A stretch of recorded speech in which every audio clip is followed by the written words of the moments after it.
So today's episode is quite a strange one. If you haven't seen any previous Tech Talk so far, I would highly recommend going back and watching them, because we've seen how we can randomize and automatically generate music within a compositional context.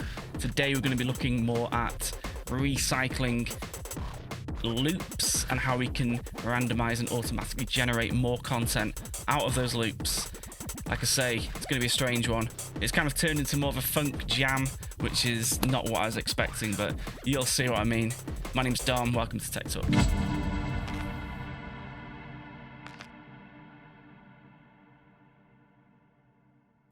So to start off with, I've got two samples. I've got a copy of a version of the Amen break, the Amen break, depending how you pronounce it.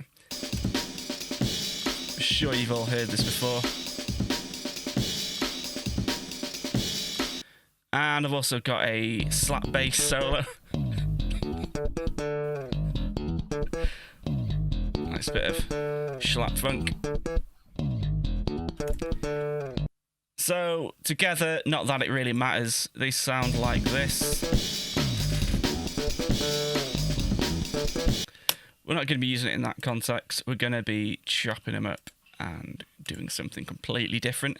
So for this one, I'm just going to right click and slice to new MIDI track, and it's going to be 12 slices as a result, so I need to remember that. And do the same for the slap bass, slice to new MIDI track, make sure transient's on, and it's going to give us 24 slices. So I don't need these for now. I'm just going to delete these clips they created, and I'm just going to create one instance of, well, I'm going to machine gun slice one across one clip. That's going to sound like whatever slice number one is, which is a hi-hat. You just make sure we turn off loop length to 0 for both as well, because that's going to give us some nasty mess. So you just want to double check every sample is fine. That's a bit messy. Just kind of trim that a bit.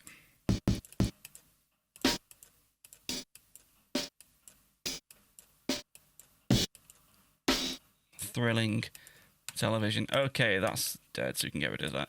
So we've actually got 11 slices on that. So what we're going to do is go to the MIDI effects. I'm just going to put a random just before that. And 11 slices in total. I'm going to give it 10 choices and a chance of 95, and that will give us a 5% chance of our original choice, so 11 samples in total. I'm going to keep it to additive because it's above slice 1 is what we need. We don't want anything below. So when we press play on a randomized machine gun pattern, we're getting a drum solo effectively. If I bring the chance down to 0, that's what it is originally. 50%. It's mostly hi-hat. So we want it to be pretty randomized, pretty constantly changing. So moving on to the slap bass. I'm going to create another slice, another machine gun slice of that. Let's press play on that. And for the bass, we can go through each one again. I'm sure it'll be fine. Ooh.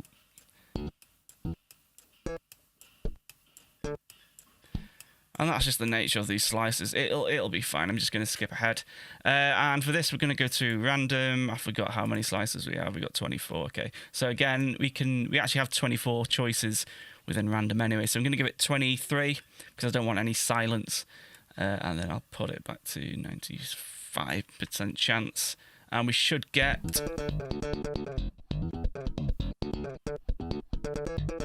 a completely new randomized bass solo. So when we put that with the drums, we can do a quick bit of processing to make the sound a little better.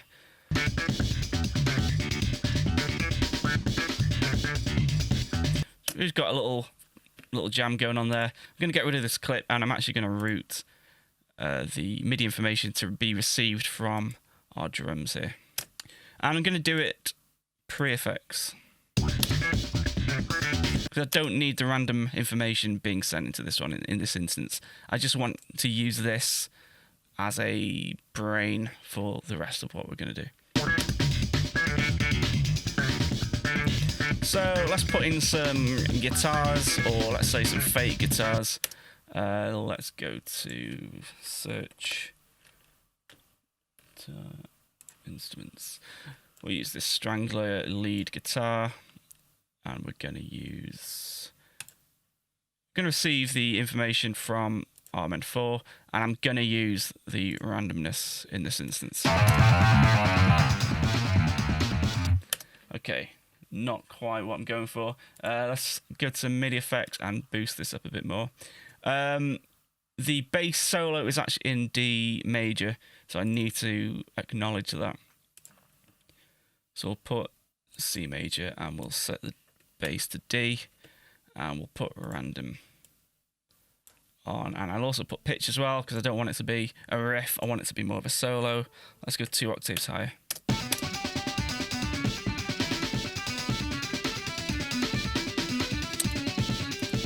We don't need random, I forgot.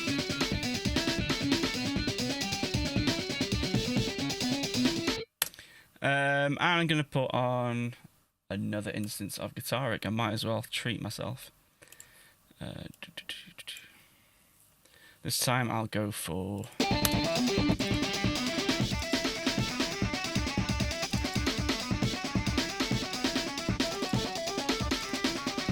That'll be fine. You know what, I might go a bit even crazier. Let's duplicate this. And let's pan 1 in the left and 1 in the right. For this one, I'm going to switch up so we got more of a stereo sound. Let's change a different preset to thrash solo. I want to do like a harmonic kind of lead. So I'm going to take this kind of same principle. I'm going to add 7, so it's a dominant, so maths are failing. Plus 31. We need to receive monitor in.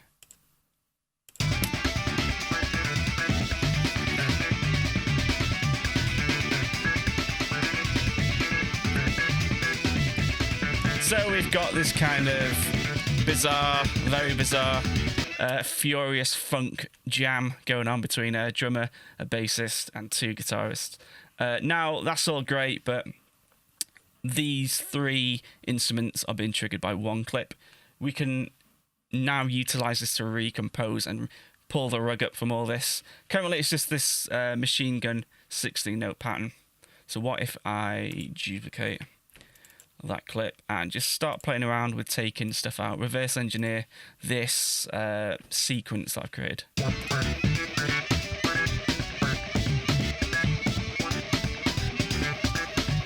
I'm just going to create more. I'm just going to maybe do 2 on, 3 on, let's experiment with that.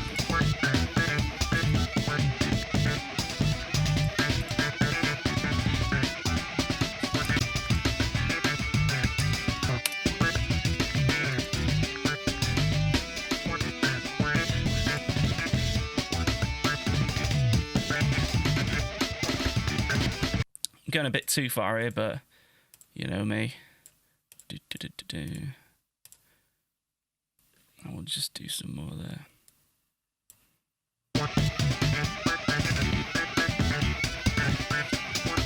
So if you wanted to kind of create a kind of endlessly looping jam with all these different kind of time signature and dynamic shifts between all these different rhythms, we can either click them individually, or we can just again add more randomness and more unpredictability into this by going into the launch menu of, well, first of all, select all the clips, go into the launch menu, and in the follow action, these 2 drop downs, we're going to receive and send with any. So every time we press a clip, it's going to randomly pick another one straight after it's finished.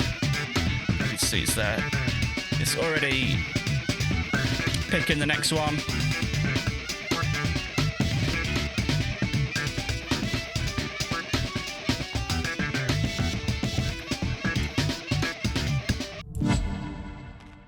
So we took a drum loop and we chopped it up and we recycled it, and we ended up with a new never-ending drum solo. And we did the same thing with the bass as well, and ended up with a band that are going to jam together for the rest of eternity.